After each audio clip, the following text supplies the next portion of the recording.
আজকে আপনাদেরকে আলোচনা করব কৃমির ডোজ নিয়ে। কিভাবে কৃমির ডোজ করাবেন কোয়েল পাখি, হাঁস মুরগি এবং আপনার শখের সব পাখিগুলাকে। চলুন জেনে নেই সেই কারণগুলো। আসসালামু আলাইকুম রহমতুল্লাহি ওবারাকাতু। শখের পাখি মেলায় আপনাদের স্বাগতম। আজকে আপনাদেরকে জানাবো কৃমির ডোজ, মানে কৃমির ডোজ কীভাবে করাবেন আর কেন করাবেন। প্রথমত, পাখির কৃমি হয় কিভাবে?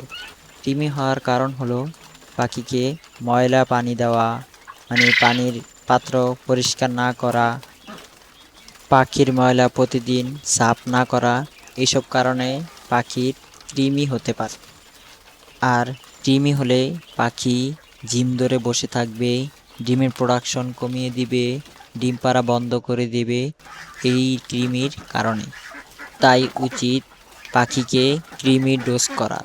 চলুন জেনে নেই কিভাবে কৃমির ডোজ করাবেন। স্ক্রিনে দেওয়া যেই ওষুধটি তা হলো রাবিট। এটা আপনি আপনার কোয়েল পাখি এবং হাঁস মুরগিকে দিতে পারেন।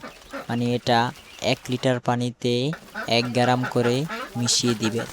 আর দেওয়ার আগে আগের দিন রাতে পানি এবং খাবার সরিয়ে রাখবেন। তারপর এই ওষুধটি পানির সাথে মিশিয়ে তাদেরকে দিবেন। দেওয়ার 4 ঘন্টা পর পানি পরিষ্কার করে ফেলবেন, নাহলে পাখির ক্ষতি হতে পারে। আর এর সাথে একটি ওষুধ হলো, তার নাম হেপাটোবেট, যা আপনার গবাদি পশু পাখি এবং কোয়েল পাখির স্বাস্থ্য রক্ষায় একটি কার্যকরী ওষুধ। এটি পশু পাখির হজম শক্তি ও বিষক্রিয়া মুক্তির কারণ করতে সহায়তা করে। আর এটার ভিতরে রয়েছে অনেক প্রোটিন ও ভিটামিন, যা পাখির লিভারের সমস্যা থেকেও এটা দূর করে। এটা একটি অনেক কার্যকরী ঔষধ।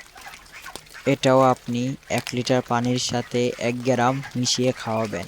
এটা খাওয়াবেন যেদিন কৃমির ডোজ দিবেন, তার পরের দিন এই ওষুধটা দিবেন। আর এইভাবেই আপনি আপনার পশু পাখি হাঁস মুরগিকে কৃমির ডোজ করাতে পারবেন, যা আপনার পশু পাখির ডিমের, দুধের এবং পাখিকে সুস্থ রাখতে সহায়তা করে। আর আরেকটি জিনিস হলো, আপনি আপনার কোয়েল পাখিকে এবং হাঁস মুরগিকে প্রতি 2 মাস পর পর কৃমির ডোজ করাবেন। তাহলেই আপনার কোয়েল পাখি এবং হাঁস মুরগি সবসময় সুস্থ থাকবে। আর তার পাশাপাশি ভ্যাকসিন করে নেবেন। ভ্যাকসিন করালে আপনার কোয়েল পাখি হাঁস মুরগির রোগবালাই কম হবে।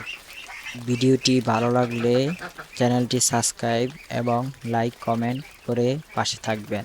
ধন্যবাদ।